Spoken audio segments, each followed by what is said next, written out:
Well, it is special election night in Washington, and there are several multi-million-dollar bonds and levies on the ballot for school districts across eastern Washington. So let's dive into the results for the major races thus far.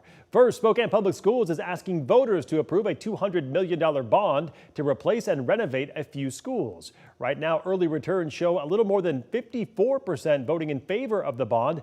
However, bonds need 60% approval in order to pass, so right now it is not meeting that threshold. Also on the ballot is a nearly $100 million levy for SPS. Right now, Proposition 1 is passing with 54.7% voting yes. Unlike bonds, levies only require a simple majority to pass, so right now this one is passing. The results are a mixed bag for Spokane Public Schools. Between the bond and levy, hundreds of millions of dollars for programs and buildings were at stake. And at least right now, the bond does not have the votes it needs to pass. KREM 2's Amanda Rowley was at an election night's watch party with the superintendent when the early returns came out. This room is full of Spokane Public Schools bond and levy supporters, and they have some mixed emotions here at this election watch party.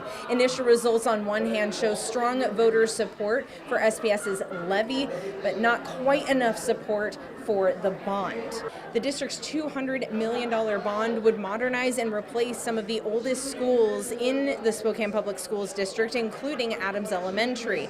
It needs 60% voter approval to pass. Now, the 3-year levy replacement will allow the district to keep classroom sizes low, keep extracurricular programs and staffing. It needs 50% approval to pass. Superintendent Dr. Adam Swinyard is grateful for voter support of the levy, but his staff will be watching the bond very closely. We're appreciative of the ongoing support of our levy. The community continues to make that investment in our schools.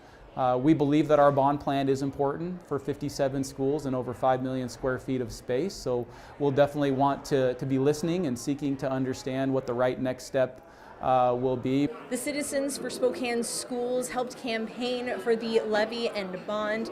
They're proud of their work, but also grateful for voter support. Amanda Rowley, KREM 2 News.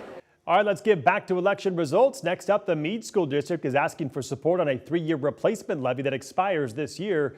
Early returns show the levy is passing by a narrow margin right now, with 51.7% in favor tonight. We'll take a look at a few more key races tonight. In the meantime, you can find more election coverage right now on KREM 2+. It is free to download on Amazon Fire, Roku, and Apple TV.